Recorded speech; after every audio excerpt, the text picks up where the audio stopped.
കർത്താവിൻ്റെ പരിശുദ്ധ നാമം വാഴ്ത്തപ്പെടുമാറാകട്ടെ. വളരെ അനുഗ്രഹിക്കപ്പെട്ട ഈ സഭായോഗത്തിൽ പങ്കുചേരുന്ന എല്ലാവരെയും ഓർത്ത് കർത്താവിന് സ്തോത്രം ചെയ്യുകയാണ്. ശ്രേഷ്ഠന്മാരായ കർത്തൃഭൃത്യന്മാർ വേദിയിലും സദസ്സിലുമുണ്ട്. ഏറ്റവും സ്നേഹമുള്ള മാതാപിതാക്കൾ, സഹോദരങ്ങൾ, കുഞ്ഞുങ്ങൾ, ഓൺലൈനിൽ കൂടെ ഈ ശുശ്രൂഷയുടെ ഭാഗമാകുന്ന ഏറ്റവും പ്രിയമുള്ളവർ, അപ്പോൾ തന്നെ ശരീരം കൊണ്ട് നമ്മുടെ കൂടെ ഇല്ലെങ്കിലും മനസ്സുകൊണ്ട് നമ്മളോട് ഒരുമിച്ചായിരിക്കുന്ന ബഹുമാനപ്പെട്ട കർത്താവിൻ്റെ ദാസൻ പാസ്റ്റർ രാജു പോക്കാല, പ്രിയപ്പെട്ട ബീനാൻറ്റി, കർത്താവിൻ്റെ ദാസൻ ജിബിൻ പാസ്റ്റർ, എല്ലാവർക്കും കർത്താവിൻ്റെ നാമത്തിൽ വന്ദനം അറിയിക്കുകയാണ്.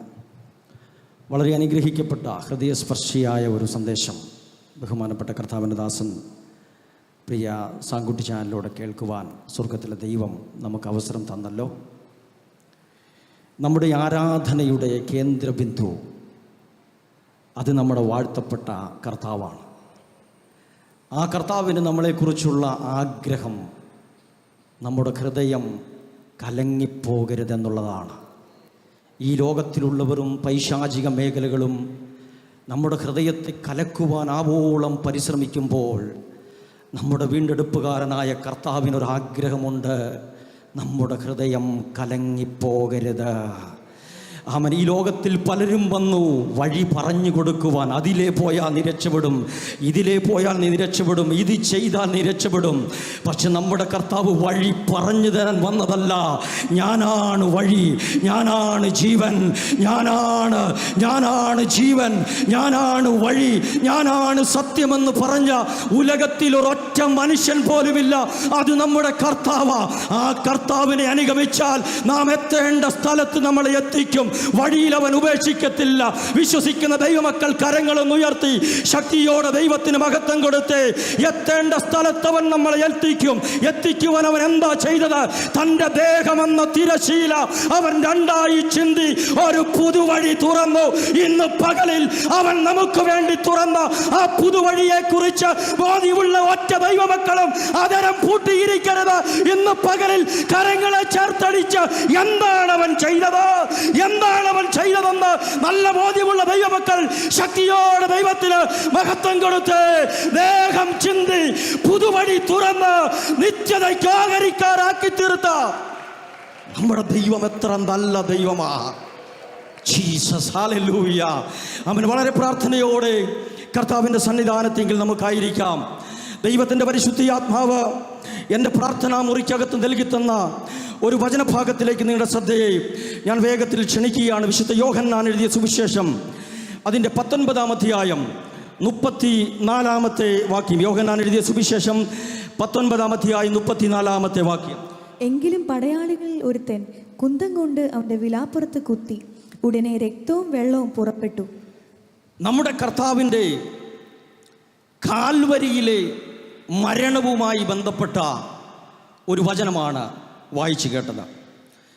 കർത്താവിൻ്റെ മരണം കഴിഞ്ഞ തൊട്ട് അടുത്ത നിമിഷത്തിൽ സംഭവിച്ച ഒരു കാര്യം.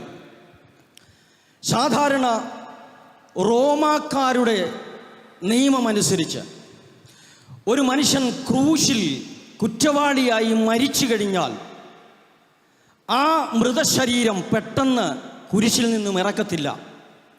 ഒരു 24 മണിക്കൂർ കുറഞ്ഞതെങ്കിലും ആ കുരിശിൽ ആ കുറ്റവാളിയുടെ മൃതശരീരം കിടത്തും. അതങ്ങനെ കിടത്തുന്നതിൻ്റെ കാരണം മറ്റൊന്നുമല്ല, മറ്റുള്ള ജനങ്ങൾക്കതൊരു മുന്നറിയിപ്പാണ്. കുറ്റം ചെയ്തു കഴിഞ്ഞാൽ അതിനൊരു ശിക്ഷയുണ്ട് എന്ന് മറ്റുള്ളവരെല്ലാം അറിയുവാൻ വേണ്ടി ഈ മൃതശരീരം ആ കുരിശിൽ അങ്ങനെ കിടത്തും. എന്നാൽ യഹൂദൻ്റെ പ്രമാണം അതിൽ നിന്നും തികച്ചും വ്യത്യസ്തമാണ്.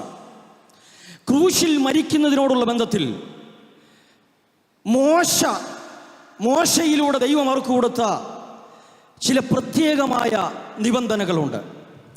എന്താണ് ആ നിബന്ധനകൾ? വേഗത്തിൽ നമുക്കത് നോക്കാം. ആവർത്തന പുസ്തകം 21-ാം അധ്യായം അതിൻ്റെ 22, 23 വാക്യങ്ങൾ വേഗത്തിൽ നമുക്കൊന്ന് നോക്കാം. വായിച്ചാട്ടെ. ഒരുത്തൻ മരണയോഗ്യമായ ഒരു പാപം ചെയ്തിട്ട് അവനെ കൊന്ന് ഒരു മരത്തിൽ തൂക്കിയാൽ അവന്റെ ശവം മരത്തിന്മേൽ രാത്രി മുഴുവനും ഇരിക്കരുത്. അന്ന് തന്നെ അത് കുഴിച്ചിടേണം. തൂങ്ങി മരിച്ചവൻ ദൈവസന്നിധിയിൽ ശാപഗ്രസ്തനാകുന്നു. നിന്റെ ദൈവമായ യഹോവ നിനക്ക് അവകാശമായി തരുന്ന ദേശം നീ അശുദ്ധമാക്കരുത്. അപ്പൊ ദേശം അശുദ്ധമാകാതിരിക്കണമെങ്കിൽ കുരിശിൽ നിന്നും പെട്ടെന്ന് എടുത്ത് അവനെ എന്ത് ചെയ്തോണം?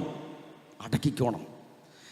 അപ്പോൾ ഒരു രാത്രി മുഴുവൻ ക്രൂശിന്മേൽ യേശുവിൻ്റെ ശവശരീരം വെച്ച് ദേശം മലിനപ്പെടുത്തുവാൻ അവർ ആഗ്രഹിച്ചില്ല.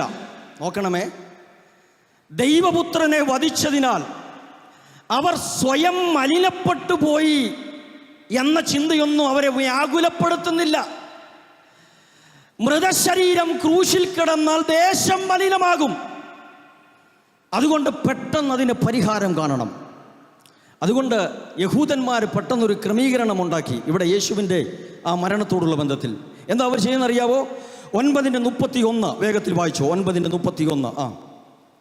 യോഹന്നാന്റെ സുവിശേഷം 19-ാം അധ്യായം അതിന് 31-ാമത്തെ വാക്യം വായിച്ചു. അന്ന് ഒരു നാളും ആ ശബ്ബത്ത് നാള് വലിയതും ആകൊണ്ട് ശരീരങ്ങൾ ശബ്ബത്തിൽ ക്രൂശിന്മേൽ ഇരിക്കരുത് എന്ന് വെച്ച് അവരുടെ കാൽ ഒടിച്ച് എടുപ്പിക്കണമെന്ന് യഹൂദന്മാർ പീലാത്തോസിനോട് അപേക്ഷിച്ചു. അപ്പൊ പീലാത്തോസിനോട് ഒരു അപേക്ഷ നടത്തുകയാ. പെട്ടെന്ന് കർത്താവിനെ എന്ത് ചെയ്യണം? അടക്കണം. അത് മരിച്ചില്ലെങ്കിൽ കാല് തല്ലി ഓടിച്ചിട്ട് കർത്താവിനെ അടക്കണം. അപ്പോൾ പീലാത്തോസ് പെട്ടെന്ന് ഇതിനുള്ള അനുമതി കൊടുക്കുകയാണ്. പടയാളികൾ ഈ ക്രൂശിൽ മരിച്ചവരുടെ അരികിൽ വന്ന് നോക്കുമ്പോൾ ഇവർ 3 പേരും മരിച്ചിട്ടില്ല. അപ്പം മരണം വേഗം സംഭവിച്ച് കുരിശിൽ നിന്നും മൃതശരീരം ഇറക്കുവാൻ അവർ കുറ്റവാളികളുടെ കാല് തല്ലി ഒടിക്കാൻ തുടങ്ങി. കുരിശിൽ കിടക്കുന്നത് 3 പേരാ. ആദ്യം ഒരു സൈഡിൽ കിടന്നവൻ്റെ കാല് തല്ലി ഒടിച്ചു. പിന്നെ മറു സൈഡിൽ കിടന്നവൻ്റെ കാല് തല്ലി ഒടിച്ചു. പിന്നെ അവർ യേശുവിൻ്റെ അടുത്ത് വരികയാ. യേശുവിൻ്റെ അരികിൽ വരുമ്പോൾ എന്താ കാണുന്നത്? 33-ാമത്തെ വാക്യം ഒന്ന് വായിച്ചേ. അവർ യേശുവിന്റെ അടുക്കൽ വന്ന് അവൻ മരിച്ചുപോയി എന്ന് കാണുകയാൽ അവന്റെ കാൽ ഒടിച്ചില്ല. അപ്പൊ പടയാളികൾ യേശുവിനെ നോക്കുമ്പോൾ കർത്താവ് മരിച്ചു. അതുകൊണ്ട് കർത്താവിൻ്റെ കാല് അവർ തല്ലി ഒടിച്ചില്ല. സത്യം പറഞ്ഞാൽ രണ്ടാമത് തല്ലി ഒടിക്കേണ്ടത് കർത്താവിൻ്റെ കാലല്ലേ? ഒരു സൈഡിൽ ഒരാളെ ഒരു കള്ളൻ്റെ അടിച്ചോടിച്ചു, അതിനുശേഷം കർത്താവിൻ്റെ കാലാണ് തല്ലി ഒടിക്കേണ്ടത്. എന്നാൽ 2 പേരുടെയും ഒടിച്ചതിന് ശേഷമാണ് യേശുവിൻ്റെ അരികിൽ ഈ പടയാളികൾ വരുന്നത്. സത്യത്തിൽ എന്തുകൊണ്ടാണ് യേശുവിൻ്റെ കാല് തല്ലി ഒടിക്കാതിരുന്നത്? അങ്ങനെ വെറുതെയൊന്നും കയറി കർത്താവിൻ്റെ കാല് തല്ലി ഒടിക്കാൻ പറ്റത്തില്ലെന്നേ. എന്താ കാരണം എന്നറിയാമോ? ഇവിടെ ടിബിൻ, കർത്താവിൻ്റെ ദാസൻ, വർഷിപ്പ് ലീഡ് ചെയ്തപ്പോൾ അദ്ദേഹം ഇങ്ങനെ പറഞ്ഞു, സങ്കീർത്തനത്തിൽ നിന്നും ഒരു വചനം, അവൻ്റെ അസ്ഥികളൊന്നും ഒടിഞ്ഞു പോകുവാൻ സമ്മതിക്കത്തില്ല എന്നൊരു പ്രവചനം കടക്കുകയാ. പ്രിയരെ, ഈ പ്രവചനമെന്ന് പറയുന്നതുണ്ടല്ലോ, മനുഷ്യൻ്റെ ബുദ്ധിക്കകത്തുരുത്തിരിഞ്ഞു വന്നതല്ല. പത്രോസ് ഇങ്ങനെ പറയുകയാണ്, പ്രവചനം ദൈവത്തിൻ്റെ മനുഷ്യൻ ദൈവ നിയോഗം പ്രാപിച്ച് സംസാരിച്ചതാണ്. ഇന്ന് പകലിൽ ഈ സഭായോഗത്തിൽ പങ്കുചേരുന്ന ദൈവമക്കളോട് ഞാൻ ആത്മാവിൽ ഒരു ദൂത് വിളിച്ചു പറയാം. ഇന്നലകളിൽ പ്രവചന ശബ്ദം കേട്ട നിങ്ങൾ ഇന്ന് പകലിൽ ഈ ആരാധനയിൽ സംബന്ധിക്കുമ്പോൾ ആ പ്രവചനത്തിൻ്റെ നിവർത്തി നിങ്ങളുടെ കണ്ണുകൊണ്ട് കാണത്തക്ക നിലകളിൽ, നിങ്ങളുടെ കരം കൊണ്ട് പിടിക്കത്തക്ക നിലകളിൽ അതിൻ്റെ നിവർത്തിയിലേക്ക് നടത്തുവാൻ ദൈവത്തിന് കഴിയുമെന്ന് ഞാൻ വിശ്വസിക്കുന്നുണ്ട്. നിങ്ങൾ വിശ്വസിക്കുന്നുണ്ടോ? ഉണ്ടെങ്കിൽ അക്കാരമൊന്ന് ഉയർത്തി കർത്താവിന് സ്തോത്രം ചെയ്ത്. അപ്പൊ തിരുവെഴുത്തുകളിൻ പ്രകാരമാണ് യേശുവിനോടുള്ള ബന്ധത്തിൽ സകലതും നടക്കുന്നത്. തിരുവെഴുത്തുകളിൻ പ്രകാരം മരിക്കുന്നു, അടക്കപ്പെടുന്നു, ഉയർത്തെഴുന്നേൽക്കുന്നു. തിരുവെഴുത്തുകളിൻ പ്രകാരമാണ്. നമുക്കറിയാം, യേശുവിൻ്റെ ശരീരത്തിൽ അസംഖ്യം മുറിവുകളുണ്ട്. അവൻ്റെ പുറം ഉഴവുചാലുകൾ പോലെ കീറപ്പെട്ടിരിക്കുക. എത്ര മുറിവാണെന്ന് നമുക്കറിയത്തില്ല. നമുക്കാണ് അറിയത്തില്ലാത്തത് കേട്ടോ. സ്വർഗം അങ്ങനല്ല. സ്വർഗത്തിന് കൃത്യമായ കണക്കുകളുണ്ട്. എന്താ പറയാൻ കാരണം? എന്താ സ്വർഗത്തിൻ്റെ പ്രത്യേകത? നക്ഷത്രങ്ങളുടെ പേര് വിളിച്ച് സംഖ്യാക്രമത്തിൽ പുറപ്പെടുവിക്കുന്നവനാണ് സ്വർഗം കേട്ടോ. അപ്പൊ കർത്താവിൻ്റെ ശരീരത്തിൽ എത്ര മുറിവുണ്ട്, എത്ര ആഴമുണ്ട്, ആരൊക്കെയാണ് അവനെ കുത്തിയത്, ആരൊക്കെയാണ് അവനെ അടിച്ചതെന്നുള്ള കൃത്യമായ കണക്കുകൾ സ്വർഗത്തിൻ്റെ കരത്തിലുണ്ട്. ഇന്ന് പകലിൽ ഞാൻ ഈ കാര്യം പറഞ്ഞത് എന്തിനാണെന്നറിയാവോ? യേശുവിൻ്റെ കാര്യം മാത്രം പറയുവാൻ വേണ്ടിയല്ല. തൻ്റെ ചങ്കിലെ ചോരയാൽ വീണ്ടെടുക്കപ്പെട്ട ദൈവ മക്കളുടെ ജീവിതത്തിൽ അവരുടെ ജീവിതത്തിൽ മുറിവുകൾ വരുമ്പോൾ അതിൻ്റെ ആഴം, അതിൻ്റെ എണ്ണം ഒരുപക്ഷെ നിങ്ങൾ പറയും ആർക്കും അറിയത്തില്ലെന്ന്. അങ്ങനല്ല കേട്ടോ. നിങ്ങളുടെ ശരീരത്തിൽ സംഭവിക്കുന്ന മുറിവുകൾ, അതിൻ്റെ ആഴങ്ങൾ, അതിൻ്റെ എണ്ണം അറിയുന്ന ഒരു സ്വർഗത്തിൻ്റെ കീഴിലാ നമ്മളിവിടെ ഇരിക്കുന്നത്. അപ്പൊ യേശു മരിച്ചത് കൊണ്ട് യേശുവിൻ്റെ കാല് തല്ലി ഒടിച്ചില്ല. ആ സമയത്ത് സംഭവിച്ച കാര്യമാണ് നമ്മൾ കുറിവാക്യത്തിൽ വായിച്ചത്. എന്താ വായിച്ചത്? എങ്കിലും പടയാളികളിൽ ഒരുത്തൻ കുന്തം കൊണ്ട് അവൻ്റെ വിലാപ്പുറം കുത്തി. അപ്പൊ എങ്കിലും എന്ന ആ വാക്കിന് ഒത്തിരി പ്രാധാന്യമുണ്ട് കേട്ടോ. അപ്പൊ കർത്താവിൻ്റെ കാല് തല്ലി ഒടിക്കേണ്ടി വന്നില്ല. എങ്കിലും ശ്രദ്ധിക്കണം, കർത്താവിൻ്റെ കാലം തല്ലി ഓടിക്കേണ്ടത് ഈ പ്രമാണം പീലാത്തോസ് പറഞ്ഞതൊക്കെ അനുസരിച്ച്. പക്ഷേ ഓടിച്ചില്ല, സമ്മതിച്ചില്ല. പ്രവചനം അതിനനുവദിക്കുന്നില്ല. എങ്കിലും പടയാളികളിൽ ഒരുത്തൻ കുന്തം കൊണ്ട് അവൻ്റെ വിലാപ്പുറം കുത്തി. ആ കുത്തലിൻ്റെ ആവശ്യമില്ല. സത്യത്തിൽ അവിടെ അങ്ങനെ ഒരു കുത്തലിൻ്റെ ആവശ്യമില്ല. കാരണം കർത്താവ് മരിച്ചു കഴിഞ്ഞതാ. മരിച്ച കർത്താവിനെ എന്തിനാ കുത്തുന്നത്? അപ്പൊ ഇപ്പൊ അവർ കുത്തിയത് ആരെയാ? ജീവനുള്ള കർത്താവിനെയല്ല, ശവത്തെയാണ് അവർ കുത്തിയത്. നമ്മളെ ഈ സഹിക്കാൻ കഴിയാത്ത പ്രയാസങ്ങൾ വരുമ്പോൾ, വേദനകൾ വരുമ്പോൾ നമ്മൾ സാധാരണ പറയത്തില്ലേ, ശവത്തെ കുത്തരുതെന്ന് പറയാറില്ലേ? ശവത്തെ കുത്തരുതെന്ന് പറയാറുണ്ട്. ഇന്ന് പകലിൽ പരിശുദ്ധാത്മാവ് വീണ്ടും എന്നോട് പ്രവചിക്കുവാൻ വേണ്ടി പറയുകയാണ്. പ്രതീക്ഷിക്കാത്ത സമയത്ത് പ്രതീക്ഷിക്കാത്ത വ്യക്തികളിൽ നിന്നും വരുന്ന ചില കുത്തലുകൾ, അതിൻ്റെ വേദന, അതിൻ്റെ ആഴം അറിയത്തില്ല എന്ന് പറഞ്ഞ് നെടുവീപ്പെടുന്ന ചിലർ ഇതിനകത്തുണ്ട്. ഈ ദൂത് എല്ലാവർക്കും മനസ്സിലാകത്തില്ല കേട്ടോ. പക്ഷെ പരിശുദ്ധാത്മാവ് വിരൽ ചൂണ്ടി ചിലരോട് വ്യക്തമായിട്ട് പറയുകയാ, ഒരിക്കലും പ്രതീക്ഷിക്കാത്ത സമയത്ത്, ഒരിക്കലും പ്രതീക്ഷിക്കാത്ത വ്യക്തിയിൽ കൂടെ അവൻ ശവത്തെ കുത്തുന്നത് പോലെ ചില കുത്തലുകൾ അനുഭവിക്കുന്ന ചിലർ ഇതിനകത്തുണ്ട്. നിങ്ങൾ പറയും ആരും അറിയുന്നില്ലെന്നല്ല. ഗദസമന മുതൽ ഗോൽഗോത്ത വരെ എൻ്റെ കർത്താവ് അനുഭവിച്ച വേദന, മരിച്ചു കഴിഞ്ഞിട്ടും അവൻ്റെ ശവത്തിന് കുത്തിയത് അറിയുന്ന ഒരു കർത്താവ് ഇതിനകത്തുണ്ട്. അറിയുന്നു കേട്ടോ, അറിയുന്നുണ്ട്. ആമേൻ. മരണം കഴിഞ്ഞു. മരണം കഴിഞ്ഞിട്ടും ചില വേദനകൾ മാറുന്നില്ല. മരണം കഴിഞ്ഞിട്ടും ചില വേദനകൾ മാറുന്നില്ല. ഇന്നും ചില കുത്തലുകൾ വന്നുകൊണ്ടിരിക്കുക. സ്വർഗം അറിയുന്നുണ്ട് കേട്ടോ. നമുക്ക് തോന്നും ആ കുത്ത് ആവശ്യമില്ലാത്ത ഒരു കുത്താണ്. എന്നാൽ ഈ കുത്തിനകത്തും ഒരു ദൈവനിർണയമുണ്ട്. അതും പ്രവചനപ്രകാരമുള്ള ഒരു കുത്താണ്. ആ കുത്തിലൂടെ ഒരു സമൂഹത്തിന് വിടുതൽ വരാൻ വേണ്ടിയിരിക്കുക. എവിടെയാ പറഞ്ഞിരിക്കുന്നത്? നമുക്ക് വായിക്കാം. സെഖര്യാവിൻ്റെ പ്രവചനം 12-ാം അധ്യായം അതിൻ്റെ 10-ാമത്തെ വാക്യം ഒന്ന് വായിച്ചു. സെഖര്യാവ് 12:10. ഞാൻ ദാവീദ് ഗൃഹത്തിന്മേലും യെരൂശലേം നിവാസികളുടെ മേലും കൃപയുടെയും യാചനകളുടെയും ആത്മാവിനെ പകരും. തങ്ങൾ കുത്തിയിട്ടുള്ളവങ്കിലേക്ക് അവർ നോക്കും. തങ്ങൾ കുത്തിയിട്ടുള്ളവങ്കിലേക്ക് അവർ നോക്കും. ആരെക്കുറിച്ചാണ് പറയുന്നത്? യഹൂദനെ കുറിച്ചാണ് പറയുന്നത്. സംഭവിക്കുന്നത് എപ്പോഴാ? സഭ ഇവിടെ എടുക്കപ്പെട്ട് കഴിഞ്ഞാൽ എതിർ ക്രിസ്തുവിൻ്റെ ഭരണം ഇവിടെ ആരംഭിക്കുകയാണ്. 7 വർഷത്തെ നീണ്ട ഭരണം, 3.5 വർഷം മനോഹരമായ ഭരണം. യഹൂദൻ തെറ്റിദ്ധരിക്കപ്പെടുകയാണ്, മശികയാണെന്ന് തെറ്റിദ്ധരിക്കപ്പെടുകയാണ്.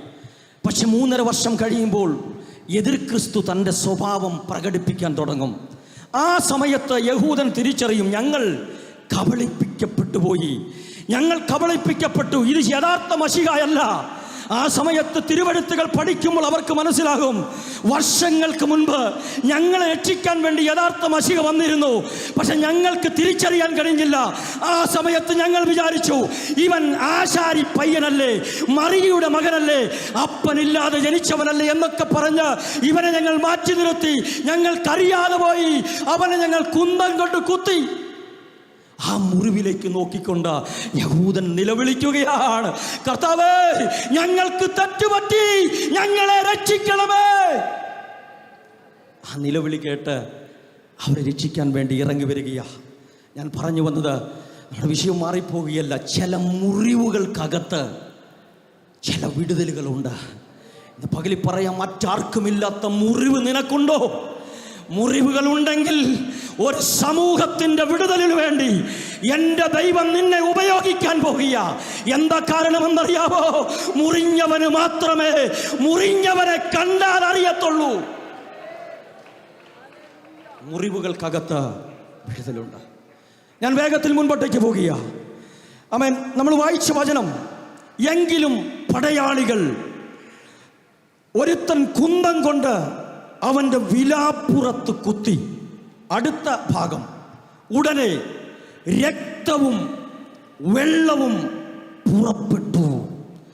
ഞാൻ നിങ്ങളോട് ഇന്ന് പകലിൽ വേഗത്തിൽ ഓർമ്മിപ്പിക്കാൻ ആഗ്രഹിക്കുന്ന ദൂതിനൊരു ടൈറ്റിൽ കൊടുക്കുകയാണെങ്കിൽ അതിങ്ങനെ കൊടുക്കുവാൻ വേണ്ടി ഞാൻ ആഗ്രഹിക്കുകയാണ്. പുറപ്പെടുന്ന രക്തം, സഞ്ചരിക്കുന്ന രക്തം. ഇവിടെ പടയാളികളിൽ ഒരുവൻ വന്ന് കുന്തം കൊണ്ട് കർത്താവിൻ്റെ വിലാപ്പുറത്ത് കുത്തുകയാണ്. ആ കുത്തുന്ന സമയത്ത് ഉടനെ രക്തവും വെള്ളവും പുറപ്പെടുകയാണ്. ഞാൻ പറയുവാൻ ആഗ്രഹിക്കുന്നത് പുറപ്പെടുന്ന രക്തത്തെക്കുറിച്ചാണ്. സഞ്ചരിക്കുന്ന രക്തം. എന്താ ഈ രക്തം സഞ്ചരിക്കാനുള്ള കാരണം? ഈ രക്തം സഞ്ചരിക്കാനുള്ള കാരണം മറ്റൊന്നുമല്ല, ഈ രക്തത്തിന് ജീവനുണ്ട്. ഈ രക്തത്തിന് ജീവനുണ്ടോ? സംശയമുണ്ടോ? ഉണ്ടെങ്കിൽ ഈ വാക്യം നിങ്ങൾ ശ്രദ്ധിച്ചോ. എബ്രായ ലേഖനം 12:24 വളരെ വ്യക്തമായിട്ട് പറയുന്നു, ഈ രക്തത്തിന് ജീവനുണ്ടെന്ന്. വായിച്ചു. പുതുനിയമത്തിന്റെ മധ്യസ്ഥനായ യേശുവിനും ഹാബേലിന്റെ രക്തത്തേക്കാൾ ഗുണകരമായി സംസാരിക്കുന്ന പുണ്യാഹ രക്തത്തിന്. അപ്പൊ ഈ രക്തം ഗുണകരമായി സംസാരിക്കുക. ജീവനുണ്ടെങ്കിൽ മാത്രമേ എന്ത് ചെയ്യാൻ പറ്റത്തുള്ളൂ? സംസാരിക്കാൻ പറ്റത്തുള്ളൂ. അപ്പോ ഈ രക്തത്തിന്റെ പ്രത്യേകത, ഇത് സഞ്ചരിക്കുന്ന പുറപ്പെടുന്ന രക്തമാണ്. ഈ പുറപ്പെടുന്ന രക്തത്തിന് ജീവനുണ്ട്. ആ ജീവനുള്ള രക്തം ചിലത് സംസാരിക്കുകയാണ്. ഇന്ന് പകലിൽ എന്നെ കേൾക്കുന്ന ദൈവത്തിൻ്റെ മക്കളെ, ഒരുപക്ഷെ മറ്റു പലരുടെയും സംസാരങ്ങൾ അത് ദോഷമായിട്ട് വരുമ്പോൾ, യേശുവിൻ്റെ രക്തം നിന്നോട് സംസാരിക്കുമ്പോൾ അത് നിന്നോട് ഗുണകരമായിട്ട് സംസാരിക്കും. ഒരുപക്ഷെ നമ്മുടെ സംസാരം തന്നെ ചിലപ്പോൾ നമുക്ക് ദോഷമായിട്ട് വരും. മറ്റുള്ളവരുടെ സംസാരവും ദോഷമായിട്ട് വരുമ്പോൾ എൻ്റെ കർത്താവിൻ്റെ രക്തം അത് സംസാരിക്കുന്നത് ഗുണകരമായിട്ടാ. ഇന്ന് പകലിൽ ആ രക്തം ചിലത് നിങ്ങളോട് സംസാരിക്കാൻ പോകുക. ആ രക്തം നിങ്ങളോട് ചിലത് സംസാരിക്കുമ്പോൾ ശത്രു ദോഷമായി കൊണ്ടുവന്നതുവരെയും ദൈവം ഗുണമാക്കി തീർക്കുവാൻ പോകുക. ആ കരങ്ങൾ ഉയർത്തി കർത്താവിന് സ്തോത്രം ചെയ്താട്ടെ. ഗുണകരമായി സംസാരിക്കുന്ന രക്തം. അപ്പൊ ഈ രക്തം സഞ്ചരിച്ച് നമ്മുടെ അടുത്ത് വന്ന് എന്താ സംസാരിക്കുന്നറിയാമോ? മറ്റൊന്നുമല്ല, ഈ രക്തം നിനക്ക് വേണ്ടി എന്ത് ചെയ്തു എന്നാണ് സംസാരിക്കുന്നത്. അപ്പൊ ഈ ജീവനുള്ള രക്തം പുറപ്പെട്ട് നിന്റെ അടുത്ത് വന്ന് സംസാരിക്കുന്നത് എന്താ? നിനക്ക് വേണ്ടി ഈ രക്തം എന്താണ് ചെയ്തത് എന്നാണ് സംസാരിക്കാൻ പോകുന്നത്. വേഗത്തിൽ ചില കാര്യങ്ങൾ, 5 കാര്യങ്ങളാണ് നിങ്ങളുമായി വേഗത്തിൽ ഞാൻ പങ്കുവെക്കാൻ ആഗ്രഹിക്കുന്നത്. ഈ രക്തം ജീവനോടെ പുറപ്പെട്ട് നിന്റെ അടുത്ത് വന്ന് സംസാരിക്കുന്ന 5 കാര്യം. ഒന്നാമത്തെ കാര്യം പറഞ്ഞിരിക്കുന്നത് പത്രോസ് അപ്പോസ്തലനാണ്. 1 പത്രോസ് 1:18 നമുക്ക് നന്നായിട്ട് അറിയാവുന്ന വാക്യമാണ്. വ്യർത്ഥവും പിതൃപാരമ്പര്യവുമായ നിങ്ങളുടെ നടപ്പിൽ നിന്നും നിങ്ങളെ വീണ്ടെടുത്തിരിക്കുന്നത് പൊന്ന്, വെള്ളി മുതലായി അടിഞ്ഞു പോകുന്ന വസ്തുക്കളെ കൊണ്ടല്ല, ക്രിസ്തുവെന്ന നിർദോഷവും നിഷ്കളങ്കവുമായ കുഞ്ഞാടിൻ്റെ വിലയേറിയ രക്തം കൊണ്ടത്രേ. എന്താ പറയുന്നത്? ആ രക്തം നമ്മളെ വീണ്ടെടുത്തിരിക്കുകയാണ്. അപ്പോ ആ വാക്യത്തിന്റെ അവസാനം ഇങ്ങനെ പത്രോസ് പറയുന്നത്, നിങ്ങൾ അറിയുന്നല്ലോ. പുതിയ നിയമസഭയോട് ലേഖനം എഴുതുമ്പോൾ പത്രോസ് പറയുക, ഈ രക്തം നിങ്ങളെ വീണ്ടെടുത്തത് നിങ്ങൾ അറിയുന്നല്ലോ. അറിയുന്നല്ലോ എന്ന് പറയാൻ കാരണം, ആ ഒരു കമ്മ്യൂണിറ്റി വീണ്ടെടുപ്പിനെ കുറിച്ച് നല്ല അറിവുണ്ട്. സ്തോത്രം. കാരണം പഴയ നിയമത്തിനകത്ത് വചനം വളരെ വ്യക്തമായിട്ട് പറയുകയാണ്, മനുഷ്യന്റെ വീണ്ടെടുപ്പ് അത് അസാധ്യമാണെന്ന് പറയുക. മൃഗത്തിൻ്റെയും വസ്തുക്കളുടെയും ഒക്കെ വീണ്ടെടുപ്പ് സാധ്യമാണ്. പക്ഷെ മനുഷ്യന്റെ വീണ്ടെടുപ്പിനെ കുറിച്ച് വചനം പറയുന്ന കാര്യം നമുക്ക് വേഗത്തിൽ അതൊന്ന് വായിക്കേണ്ടതായിട്ടുണ്ട്. സങ്കീർത്തനം 49:7-8 വാക്യങ്ങൾ വേഗത്തിലൊന്ന് വായിച്ചോ. സഹോദരൻ ശവക്കുഴി കാണാതെ എന്നേക്കും ജീവിച്ചിരിക്കേണ്ടതിന് അവനെ വീണ്ടെടുപ്പാനോ ദൈവത്തിന് വീണ്ടെടുപ്പ് വില കൊടുപ്പാനോ ആർക്കും കഴിയുകയില്ല. ആർക്കും കഴിയത്തില്ല. വീണ്ടെടുപ്പ് വില കൊടുക്കാൻ ആർക്കും കഴിയത്തില്ല. നമ്മൾ ഉൽപ്പത്തി പുസ്തകം പഠിക്കും 11:6 ദൈവം മനുഷ്യനെ കുറിച്ചൊരു സാക്ഷ്യം പറയുന്നുണ്ട്. എന്താണെന്നറിയാവോ? അവർ ചെയ്യുന്നതൊക്കെയും, അവർ ചെയ്യുവാൻ നിരൂപിക്കുന്നതൊന്നും അവർക്ക് അസാധ്യമല്ല. മനുഷ്യൻ ഒരു കാര്യം ചിന്തിച്ച് കൂട്ടി ഇറങ്ങി തിരിച്ചാൽ അവർക്കത് സാധ്യമാകുമെന്ന് ദൈവം സാക്ഷ്യം പറഞ്ഞിരിക്കുക. കാരണം എന്താ? ദൈവത്തിൻ്റെ സ്വരൂപത്തിലും സാദൃശ്യത്തിലുമാണ് ദൈവം മനുഷ്യനെ സൃഷ്ടിച്ചത്. എൻ്റെ മുമ്പിലുള്ള യൗവനക്കാരോട് ഞാൻ പറയാം, ദൈവത്തിൽ ആശ്രയിച്ചിറങ്ങി പുറപ്പെട്ടാൽ നിങ്ങളുടെ കാര്യങ്ങളെ സാധ്യമാക്കുന്ന ഒരു സ്വർഗമുണ്ട് കേട്ടോ. പക്ഷെ വീണ്ടെടുപ്പിൻ്റെ കാര്യം അങ്ങനല്ല, അതാർക്കും സാധ്യമല്ല. 49:9 വാക്യം കൂടെ വേഗത്തിൽ ഒന്ന് വായിച്ചോ. അവരുടെ പ്രാണന്റെ വീണ്ടെടുപ്പ് വിലയേറിയത് അതൊരു നാളും സാധിക്കത്തില്ല. 2 പദവാ. ആർക്കും സാധിക്കാത്തത്, ഒരു നാളും സാധിക്കാത്തത്. ഇവിടെ ഇതാ പുത്രൻ തൻ്റെ രക്തം കൊണ്ട് സാധ്യമാക്കിയിരിക്കുകയാണ്. പുത്രൻ തൻ്റെ രക്തം കൊണ്ട് വീണ്ടെടുപ്പ് സാധ്യമാക്കിയിരിക്കുകയാണ്. എന്താ ആ വീണ്ടെടുപ്പ്? സ്വർണത്തിനും വെള്ളികൾ കൊണ്ടുമൊന്നും കഴിയാതിരുന്നത്. കാരണം കർത്താവ് വളരെ വ്യക്തമായിട്ട് പറയുകയാണ്, ഒരു മനുഷ്യൻ്റെ ആത്മാവിൻ്റെ വില മുഴുലോകത്തേക്കാൾ വിലയേറിയതാ. ആ ആത്മാവിനെ വീണ്ടെടുക്കുവാൻ ഈ ലോകത്തിലുള്ള ഒരു സംവിധാനത്തിനും ഒരു വസ്തുക്കൾക്കും കഴിയാതിരുന്നപ്പോൾ അവൻ നിഷ്കളങ്കമായ നിർദോഷമായ കുഞ്ഞാടിൻ്റെ രക്തം കൊണ്ട് വീണ്ടെടുപ്പ് സാധ്യമാക്കി. എവിടെ നിന്നാ? പാപത്തിൽ നിന്ന്, ന്യായപ്രമാണത്തിൻ്റെ പിടിയിൽ നിന്ന് അവൻ മനുഷ്യരെ ദൈവം വീണ്ടെടുത്തിരിക്കുക. അങ്ങനെയാണെങ്കിൽ ഇന്ന് പകലിൽ ഞാനൊരു കാര്യം പറയാം. കർത്താവ് വീണ്ടെടുത്ത ദൈവജനത്തോടുള്ള ബന്ധത്തിൽ ഒരു ശത്രുവിനും ഒരു ശക്തിക്കും അവകാശം പറയുവാൻ കഴിയത്തില്ല. ഇന്ന് പകലിൽ നിങ്ങളെ നോക്കി, നിങ്ങളുടെ തലമുറയെ നോക്കി ആരെങ്കിലും അവകാശം പറയുന്നുണ്ടെങ്കിൽ പറയണം, ഞാൻ വീണ്ടെടുക്കപ്പെട്ടവനാണ്, എനിക്കൊരു വീണ്ടെടുപ്പുകാരനുണ്ട്. ആ വീണ്ടെടുപ്പുകാരൻ സാധാരണക്കാരനല്ല, അവൻ ശക്തിമാനായ വീണ്ടെടുപ്പുകാരനാണ്. വാ തുറന്നു പറയണം കേട്ടോ. ആരെങ്കിലുമൊക്കെ അവകാശം പറയുന്നുണ്ടെങ്കിൽ അവൻ നിനക്കെതിരെ, അവൻ നിന്റെ കുടുംബത്തിനെതിരെ അവൻ അന്യായമായി കടന്നുകയറ്റം നടത്തി അവകാശവാദങ്ങൾ മുഴക്കുന്നുണ്ടെങ്കിൽ വാ തുറന്ന് പറയണം, ഞാൻ വീണ്ടെടുക്കപ്പെട്ടവനാ, എൻ്റെ വീണ്ടെടുപ്പുകാരൻ അവൻ ശക്തിമാണ്.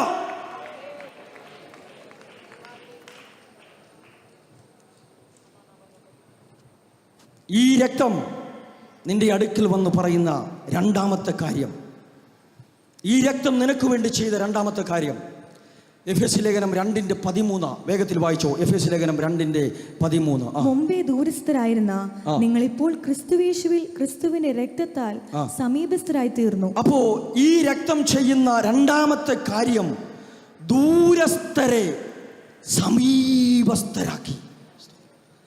അപ്പൊ ചോദ്യം, ഈ രക്തം എവിടം വരെ സഞ്ചരിക്കും? എവിടം വരെ ഈ രക്തം പുറപ്പെടും? എത്ര ദൂരം വേണമെങ്കിലും സഞ്ചരിക്കും. എന്തിനു വേണ്ടിയാ സഞ്ചരിക്കുന്ന അറിയാവോ? അകന്നുപോയ ദൂരെയായിരിക്കുന്ന മനുഷ്യവർഗത്തെ അടുപ്പിക്കുവാൻ വേണ്ടി, പിതാവിൻ്റെ സമീപത്തേക്ക് കൊണ്ടുവരുവാൻ വേണ്ടി ഈ രക്തം പുറപ്പെട്ടു. കാലാകാലങ്ങളിൽ ഈ രക്തം പുറപ്പെട്ടപ്പോൾ ഏതോ ഒരു സമയത്ത് ഈ രക്തം നമ്മുടെ അരികിൽ വന്നില്ലേ? ഈ രക്തം നമ്മളെ തൊട്ടില്ലേ? അവൻ ഒരിക്കലും അടുത്തു വരുവാൻ കഴിയാതിരുന്ന ഇസ്രായേൽ പൗരതയോട് സംബന്ധമില്ലാത്തവര്, വാഗ്ദത്തത്തിന്റെ നിയമങ്ങൾക്ക് അന്യരായിരുന്നവര്, ഭൂമിയിൽ ദൈവമല്ലാതെ എന്തിനെയൊക്കെയോ ഏതിനെയൊക്കെയോ ദൈവമെന്ന് പറഞ്ഞ് ആരാധിച്ചിരുന്ന നമ്മൾ എങ്ങനെയാ ഈ സത്യദൈവത്തെ അറിഞ്ഞത്? ഈ രക്തം നമ്മളെ അടുപ്പിച്ചു.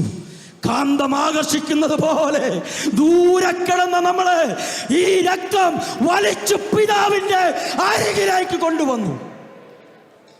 അത് മാത്രമല്ല കേട്ടോ, ദൈവത്തോട് അടുപ്പിക്കുക മാത്രമല്ല ചെയ്തത്, ദൈവമക്കളെയും അടുപ്പിച്ചു. അല്ലേ? പ്രയർ സെന്ററിൽ കണ്ണൂർ കിടന്ന ഞാനും അങ്ങ് തിരുവനന്തപുരം കിടന്ന അങ്ങ് ആമേൻ പല സ്ഥലങ്ങളിൽ കിടന്ന എല്ലാവരും ഈ പ്രയർ സെന്ററിൽ വരാനുള്ള കാരണം എന്താ? അവൻ ഈ രക്തം അടുപ്പിച്ചു. അവൻ കർത്താവിൻ്റെ അടുക്കലേക്ക് അടുപ്പിച്ചു. അവൻ ദൈവമക്കളെ ഒരുമിപ്പിച്ച് അടുപ്പിച്ചു. ഇന്ന് പകലിൽ എനിക്ക് പറയാനുള്ള ഒറ്റ കാര്യമേ ഉള്ളൂ കേട്ടോ. ഞാൻ വേഗത്തിൽ ഓർമ്മിപ്പിക്കാം. ഈ രക്തം ഒരിക്കൽ നിങ്ങളെ ദൈവത്തിങ്കലേക്ക് അടുപ്പിച്ചാൽ അത് ഇഷ്ടപ്പെടാത്ത ഒരു പൈശാചിക വ്യാപാരമുണ്ട്. നീ ആയിരുന്ന സ്ഥലത്തേക്ക് നിന്നെ അകറ്റിക്കൊണ്ടു പോകുവാൻ എന്നും നിന്റെ പിന്നാലെ കിടഞ്ഞ് പരിശ്രമിക്കുന്ന ഒരു പൈശാചിക വ്യാപാരമുണ്ട്. അത് നീ തിരിച്ചറിയണം. തിരിച്ചറിയുന്നവർ പറയണം. എന്താ പറയേണ്ടത്? ഞാൻ ദൂരെയായിരുന്നു പിശാചേ, എൻ്റെ കർത്താവ് എന്നെ അടുപ്പിച്ചത്. ഇനിയും നിന്നെ എനിക്ക് എൻ്റെ കർത്താവിൻ്റെ അരികിൽ നിന്ന് അകറ്റുവാൻ കഴിയത്തില്ല. പറ്റിയിരുന്നോണം കേട്ടോ, പറ്റിയിരുന്നോണം. ഞണ്ടു പോകുന്ന പോലെ പോകും. ചില ആൾക്കാരുണ്ട് ഈ ഞണ്ടു പോകുന്ന പോലെ സൈഡിലോട്ട് പോകും. തിരിച്ചറിയണം, ദൂരെയായിരുന്നവരെ വലിച്ചടിപ്പിച്ചത്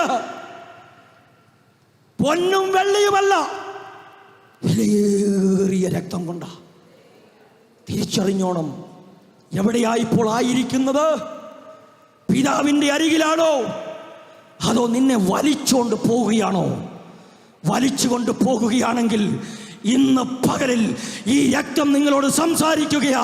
പോകരുത് കേട്ടോ, വിട പറയണം. ചിലതിനോടൊക്കെ വിട പറയണം. നിന്നെ അകറ്റിക്കൊണ്ടുപോകുന്ന, ദൂരേക്ക് മാറ്റുവാൻ ശ്രമിക്കുന്ന പൈശാചിക മേഖലകളോട് നീ പറയണം, ഇല്ല, നിനക്കെന്നെ കിട്ടത്തില്ല. എൻ്റെ കർത്താവ് രക്തം കൊടുത്ത് എന്നെ സമീപത്തേക്ക് കൊണ്ടുവന്നതാ. അപ്പൊ ഈ രക്തം നമ്മളെ വീണ്ടെടുക്കുന്നു. ഈ രക്തം നമ്മളെ സമീപത്തേക്ക് കൊണ്ടുവരുന്നു. മൂന്നാമത്തെ കാര്യം, കൊലോസ്യ ലേഖനം 1:20. വേഗത്തിൽ വായിച്ചു. കൊലോസ്യ ലേഖനം 1:20. അവനിൽ സർവ്വസമ്പൂർണതയും വസിപ്പാനും അവൻ ക്രൂശിൽ ചൊരിഞ്ഞ രക്തം കൊണ്ട് അവൻ മുഖാന്തരം സമാധാനമുണ്ടാക്കി. ക്രൂശിൽ ചൊരിഞ്ഞ രക്തം കൊണ്ട് അവൻ മുഖാന്തരം സമാധാനമുണ്ടാക്കി. അപ്പൊ ഈ രക്തം ചെയ്ത കാര്യം കണ്ടോ? സമാധാനമുണ്ടാക്കി. തങ്കുട്ടിച്ചാൻ ഇവിടെ ഓർപ്പിച്ചു, ഈ KSRTC ബസ്സിലുള്ള ആ പുള്ളിക്ക് ഉള്ള സന്തോഷം നമുക്കില്ല, സമാധാനം നമുക്ക്, ഞാനും പലപ്പോഴും ചിന്തിച്ചു പോയിട്ടുണ്ട്. ഇല്ല, ചിലപ്പോഴൊക്കെ അസമാധാനം അങ്ങ് വിതറുക. അകത്ത് വിജാതീയർക്കില്ലാത്തതുപോലത്തെ അസമാധാനം അകത്ത് വരികയാണ്. പക്ഷെ നിങ്ങൾ വചനം കേട്ടോ, അവൻ ക്രൂശിൽ ചൊരിഞ്ഞ രക്തം കൊണ്ട് സമാധാനം ഉണ്ടാക്കി. ക്രൂശിലേക്ക് പോകുന്നതിന് മുൻപ് കർത്താവ് പറഞ്ഞു, എൻ്റെ സമാധാനം ഞാൻ നിങ്ങൾക്ക് തരികയാ, അത് ലോകം തരുന്നത് പോലെയല്ല. സ്തോത്രം. മനസ്സിലാക്കണം, അപ്പോൾ ക്രൂശീകരണം നടന്നിട്ടില്ല. ശിഷ്യന്മാർക്ക് ഒരു ഓഫർ ചെയ്യുക, എൻ്റെ സമാധാനം, ഞാൻ പോകുന്നത് ക്രൂശിലേക്കാ. ആമേൻ. ഞാൻ അവിടെ ക്രൂരമായി പീഡിപ്പിക്കപ്പെടും, ഞാൻ തകർക്കപ്പെടും. പക്ഷേ എൻ്റെ പിതാവ് എനിക്കൊരു സമാധാനം തന്നിട്ടുണ്ട്. ആ സമാധാനം ഞാൻ നിങ്ങൾക്ക് തരികയാണ്. അവിടെയും ചില പതർച്ചകൾ ഉണ്ടായി. കർത്താവിൻ്റെ ദാസനെ നമ്മളെ ഓർമ്മിപ്പിച്ചു. പക്ഷേ ആ പതർച്ചയുടെ സമയത്തും എൻ്റെ കർത്താവ് പറഞ്ഞു, എൻ്റെ ഇഷ്ടമല്ല, പിതാവിൻ്റെ ഇഷ്ടം നടക്കട്ടെ എന്ന് പറഞ്ഞ് ഏൽപ്പിച്ചു. ആ കർത്താവ് പറയുക, എൻ്റെ സമാധാനം തരിക. ക്രൂശീകരണം നടന്നിട്ടില്ല കേട്ടോ, ക്രൂശീകരണം നടന്നു. അതിനെക്കുറിച്ച് പൗലോസ് പറഞ്ഞത്, അവൻ ക്രൂശിൽ ചൊരിഞ്ഞ രക്തം കൊണ്ട് അവൻ മുഖാന്തരം സമാധാനം ഉണ്ടാക്കി. അപ്പോൾ ഈ രക്തത്തിനൊരു പ്രത്യേകതയുണ്ട്. സമാധാനം ഉണ്ടാക്കുവാൻ കഴിവുള്ളവ ആണ് ഈ രക്തം. എവിടെ ഈ സമാധാനം ഉണ്ടാക്കണ്ടേ? എവിടെയാ സമാധാനം ഉള്ളിടത്ത് സമാധാനം ഉണ്ടാക്കേണ്ട കാര്യമില്ലല്ലോ. സമാധാനമില്ലാത്തടത്തല്ലേ സമാധാനം ഉണ്ടാക്കേണ്ടത്? ദൈവമക്കളെ കർത്താവ് അതിനെ വിളിച്ചിരിക്കുന്നത് കേട്ടോ. എരിതിയിൽ എണ്ണയൊഴിക്കുന്നത് പോലെ അസമാധാനം സൃഷ്ടിക്കുന്നവരായിട്ടല്ല ദൈവമക്കളെ കർത്താവ് സൃഷ്ടിച്ചത്. ദൈവത്തിൻ്റെ മക്കളുടെ പ്രത്യേകത അവർ സമാധാനം ഉണ്ടാക്കുന്നവരാ. ഞാൻ ചോദിക്കട്ടെ, സമാധാനമുണ്ടോ അതോ അസമാധാനമാണോ? അസമാധാനമാണെങ്കിൽ ഇന്ന് പകലിൽ രക്തം നിങ്ങളോട് സംസാരിക്കുകയാ. രക്തം എന്താ സംസാരിക്കുന്നത്? എനിക്ക് സമാധാനം ഉണ്ടാക്കാൻ കഴിയും. നീ എന്നെ ഒന്ന് സൂക്ഷിച്ചു നോക്കിയാൽ മതി. എന്നെ ഒന്ന് സൂക്ഷിച്ചു നോക്കിയാൽ ആ സാധ്യത നിന്റെ അകത്ത്, നിന്റെ കുടുംബത്തിൻ്റെ അകത്ത്, നീ ചെയ്യുന്ന ജോലി സ്ഥലത്ത് എവിടെയാണോ അസമാധാനം സൃഷ്ടിച്ച് നിന്നെ അസ്വസ്ഥമാക്കുന്നത്, നിന്റെ മനസ്സിനെ കലക്കുവാൻ ശ്രമിക്കുന്നത്, അവിടെ ഈ രക്തത്തിന് ചിലത് ചെയ്യുവാൻ കഴിയും. കാരണം ഈ രക്തത്തിന് സമാധാനം സൃഷ്ടിക്കുവാനുള്ള കാര്യമുണ്ട്. ഈ രക്തം ചെയ്യുന്ന നാലാമത്തെ കാര്യം, ഈ സഞ്ചരിക്കുന്ന രക്തം ചെയ്യുന്ന നാലാമത്തെ കാര്യം, വെളിപ്പാട് പുസ്തകം 12-ാം അധ്യായം അതിൻ്റെ 11-ാമത്തെ വാക്യം. വെളിപ്പാട് പുസ്തകം 12:11. അവർ അവനെ കുഞ്ഞാടിന് രക്തം ഹേതുവായിട്ടും തങ്ങളെ സാക്ഷ്യവചനം ഹേതുവായിട്ടും ജയിച്ചു, മരണപര്യന്തം തങ്ങളുടെ പ്രാണനെ സ്നേഹിച്ചതുമില്ല. ശ്രദ്ധിച്ചെങ്കിൽ മാത്രമേ മനസ്സിലായുള്ളൂ. അവൻ അവരെ കുഞ്ഞാടിൻ്റെ രക്തം ഹേതുവാലും തങ്ങളുടെ സാക്ഷ്യവചന നിമിത്തവും ജയിച്ചു. അപ്പോൾ ഈ രക്തം ചെയ്യുന്ന നാലാമത്തെ കാര്യം, ഈ രക്തത്തിന് വിജയിപ്പിക്കുവാനുള്ള കരുത്തുണ്ട്. സ്തോത്രം. നിരന്തരമായി നിങ്ങൾ പരാജയപ്പെടുന്നവരാണോ? പരാജയത്തിൻ്റെ പടുകുഴികളിലേക്കാണോ നിങ്ങൾ പോയിക്കൊണ്ടിരിക്കുന്നത്? സ്തോത്രം. ഈ രക്തത്തിന് നിങ്ങളെ വിജയിപ്പിക്കാൻ കഴിയും. വിജയിപ്പിക്കാൻ കഴിയും. നിങ്ങളുടെ പരാജയങ്ങളെ വിജയമാക്കി അവൻ നിങ്ങളെ ജയോത്സവമായി നടത്തുവാൻ, എത്തേണ്ട സ്ഥലത്ത് നിങ്ങളെ എത്തിക്കുവാൻ പ്രാപ്തിയുള്ള രക്തമാണിത്. ഈ രക്തത്തെ നിങ്ങൾ അവഗണിക്കരുത്. പരാജയത്തിൽ നിന്നും പരാജയത്തിലേക്ക് നിങ്ങൾ പോകരുത്. ഈ രക്തത്തിൻ്റെ സാധ്യത നിങ്ങൾ തിരിച്ചറിയണം. ഇവിടെ സാത്താന കുറ്റപ്പെടുത്തുന്നത്, അപവാദം പറയുക, രാപ്പകൽ ദൈവമക്കളെ അപവാദം പറയുന്ന സാത്താനെ, പിശാചിനെ യേശുവിൻ്റെ രക്തം കൊണ്ട് ജയിച്ചെന്നാ പറയുന്നത്. രക്തത്തിൻ്റെ സാധ്യത തിരിച്ചറിയണം കേട്ടോ. രക്തത്തിന് സാധ്യതകളുണ്ട്. നിന്നെ വിജയിപ്പിക്കുവാൻ കഴിവുള്ളതാണ് ഈ രക്തം. ഇന്ന് പകലിൽ ആമേൻ, ആ രക്തത്തിൻ്റെ സമീപത്തേക്ക് നീ വരണം. സമയം മുൻപോട്ടേക്ക് പോവുകയാണല്ലോ. ഈ രക്തം ചെയ്യുന്ന അഞ്ചാമത്തെ കാര്യം, അവൻ 1 യോഹന്നാൻ 1:7 അതിൻ്റെ 2-ാമത്തെ ഭാഗം വേഗത്തിൽ വായിച്ച് നമുക്ക് നല്ലവണ്ണം അറിയാവുന്ന വചനമാ. 1 യോഹന്നാൻ 1:7 അതിൻ്റെ 2-ാമത്തെ ഭാഗം. അവൻ വെളിച്ചത്തിൽ ഇരിക്കുന്നത് പോലെ നാം വെളിച്ചത്തിൽ നടക്കുന്നുവെങ്കിൽ നമുക്ക് തമ്മിൽ കൂട്ടായ്മയുണ്ട്. അവന്റെ പുത്രനായ യേശുവിന്റെ രക്തം സകല പാപവും പോക്കി നമ്മെ ശുദ്ധീകരിക്കുന്നു. അപ്പോൾ ഈ രക്തത്തിനെ ശുദ്ധീകരിക്കാനുള്ള കഴിവുണ്ട്. അവന്റെ പുത്രനായ യേശുവിൻ്റെ രക്തം സകല പാപവും പോക്കി നമ്മെ ശുദ്ധീകരിക്കുന്നു. സ്തോത്രം. ശുദ്ധീകരിക്കുന്നു. ഈ സാത്താൻ ഒരു പരിപാടിയുണ്ട് കേട്ടോ. പാപം ചെയ്യുവാൻ സകല സാധ്യതകളും സന്നാഹങ്ങളും അവൻ ഒരുക്കിത്തരും. നമ്മുടെ പിള്ളേരുടെ ഭാഷയിൽ പറഞ്ഞാൽ കൂടെ നിൽക്കും, കട്ടയ്ക്ക് നിൽക്കും. എന്തിനാണെന്നറിയാവോ? പാപം ചെയ്യാനുള്ള വഴികൾ കൂടെ നിന്ന് ഒരുക്കിത്തരും. എന്നിട്ടോ പാപം ചെയ്യിപ്പിച്ച് കഴിഞ്ഞിട്ട്, കുഞ്ഞുമക്കളെല്ലാം കേൾക്കണം കേട്ടോ, സാധ്യതകൾ ഒരുക്കിത്തരും പിശാച്. പാപം ചെയ്തതിന് ശേഷം ഈ സാത്താൻ ചെയ്യുന്ന ഒരു കാര്യമുണ്ട്. അവൻ മാറി നിൽക്കും. അവൻ മാറി നിന്നിട്ട് നിന്നെ കുറ്റപ്പെടുത്തും, നിന്നെ ഒറ്റപ്പെടുത്തും.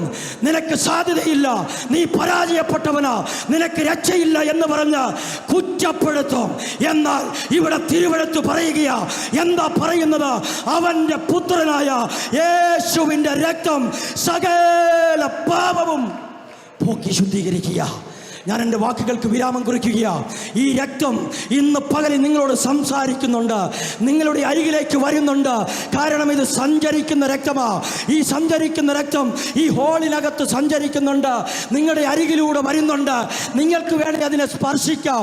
നിങ്ങൾക്ക് ആ രക്തത്തിൻ്റെ സാധ്യതകൾ വിശ്വാസത്തോടെ ഏറ്റെടുക്കാം. എന്താ ചെയ്യുന്നത്? ഇത് വീണ്ടെടുത്ത രക്തമാ. വീണ്ടെടുത്ത രക്തം, വീണ്ടെടുത്ത രക്തം. ആർക്കും കഴിയാത്തത്, ഒരു നാളും സാധ്യമാകാത്തത് രക്തം കൊണ്ട് വീണ്ടെടുക്കപ്പെട്ടു. ഇന്ന് പകലിൽ പറയണം, എൻ്റെ വീണ്ടെടുപ്പുകാരൻ അവൻ ജീവിക്കുന്നു, അവൻ ശക്തിമാനാ. ഈ രക്തം ദൂരത്തായ നമ്മളെ സമീപത്തേക്ക് കൊണ്ടുവരികയാ. ലോകം, പാപം, പിശാച് നിന്നെ അകറ്റി നിർത്തുമ്പോൾ ഈ രക്തം നിന്നെ സമീപത്തേക്ക് ഒരു കാന്തം ആകർഷിക്കുന്നത് പോലെ പിതാവിൻ്റെ അരികിലേക്ക് നിന്നെ വലിച്ചെടുക്കും. ഈ രക്തം നിനക്ക് സമാധാനം തരികയാ, സമാധാനം തരികയാ. ഇന്ന് പകലിൽ ചിലരെ പരിശുദ്ധാത്മാവ് കാണിക്കുകയാ. അസമാധാനത്തിലൂടെ രാത്രിയിൽ ഉറങ്ങാൻ കഴിയാതെ നാളുകളായിരിക്കുന്ന ചിലരുടെ മേൽ ഇന്ന് പകലിൽ ഈ രക്തം പുറപ്പെട്ട് നിന്നെ സ്പർശിക്കുകയാ. ഒരു അസാധാരണമായ സമാധാനം, സകല ബുദ്ധിയെയും കവിയുന്ന ഒരു സമാധാനം ഈ രക്തം നിങ്ങൾക്ക് തരികയാ. ഈ രക്തം വിജയിപ്പിക്കുന്ന രക്തമാ. ഈ ലോകം നിന്നെ പരാജയപ്പെടുത്തും, ഒരുപക്ഷെ നിന്നെ വിജയിപ്പിക്കേണ്ടവർ നിന്നെ പരാജയപ്പെടുത്തും. പക്ഷേ ഈ രക്തത്തിനൊരു പ്രത്യേകതയുണ്ട് കേട്ടോ. ഈ രക്തം നിന്നെ പരാജയപ്പെടുത്തത്തില്ല, ഇത് നിന്നെ വിജയിപ്പിക്കുന്ന രക്തമാ. ഈ രക്തം ഇപ്പോഴും റെഡിയാ നിന്നെ ശുദ്ധീകരിക്കാൻ. ഒരു നിമിഷം എല്ലാവരും ദൈവസന്നിധിയിൽ ഒന്ന് എഴുന്നേറ്റ് നിൽക്കാമോ? ഈ രക്തത്തിൻ്റെ സാധ്യത, ഈ രക്തത്തിൻ്റെ സാധ്യത, അവൻ ഈ രക്തത്തിൻ്റെ സാധ്യത ഇന്ന് പകലിൽ ദൈവമക്കൾ ഉപയോഗിച്ചോണം കേട്ടോ. ഇന്ന് പകലിൽ ഈ രക്തത്തിൻ്റെ സാധ്യത ദൈവമക്കൾ ഉപയോഗിച്ചോണം. ഇത് വീണ്ടെടുക്കുന്ന രക്തമാ, ഇത് സമീപത്തേക്ക് കൊണ്ടുവരുന്ന രക്തമാ, ഇത് സമാധാനം ഉണ്ടാക്കുന്ന രക്തമാ, ഇത് ജയം തരുന്ന രക്തമാ, ഇത് ശുദ്ധീകരിക്കുന്ന രക്തമാ. നമ്മൾ അല്പസമയം ഈ രക്തത്തിലൊന്ന് ആശ്രയിക്കാൻ വേണ്ടി പോകുക. സ്തോത്രം പറഞ്ഞ് രക്തത്തിൽ ആശ്രയിക്കാൻ പോകുക. എനിക്കറിയാം ചിലർക്ക് പ്രാർത്ഥിക്കുവാൻ കഴിയാത്ത ആളുകളുണ്ട്. രക്തത്തിൽ നിങ്ങൾ ആശ്രയിച്ചോ. ചിലരൊക്കെ ഭയത്തിൻ്റെ പിടിക്കകത്ത് അമർന്നവരുണ്ട്. ഇന്ന് പകലിൽ രക്തത്തിൽ ആശ്രയിച്ച് സ്തോത്രം ചെയ്യുമ്പോൾ ചിലരുടെ ഭയത്തെ കർത്താവ് എടുത്തു മാറ്റും. നാളുകളായി പരാജയപ്പെടുന്ന ചില പ്രിയപ്പെട്ടവരെ ആമൻ ഇന്ന് പകലിൽ ഇതിനകത്തിരിപ്പുണ്ട്. ഓൺലൈനിൽ കൂടെ ഞങ്ങളെ കാണുന്ന ചിലരുണ്ട്. ആമൻ ചില പരാജയങ്ങളെ ഇന്ന് പകലിൽ സ്വർഗം എടുത്തു മാറ്റുക. രക്തത്തിൽ ആശ്രയിച്ച് ആമൻ സ്തോത്രം ചെയ്തു. ആമൻ ഈ രക്തം നമ്മളെ ശുദ്ധീകരിക്കുക. എല്ലാവരും കരങ്ങൾ ഉയർത്തിപ്പിടിച്ച അല്പസമയം രക്തത്തിൽ ആശ്രയിച്ച ഒന്ന് സ്തോത്രം ചെയ്ത് തുടങ്ങിയാട്ടെ. ഒരുമിച്ച് ദൈവത്തിൽ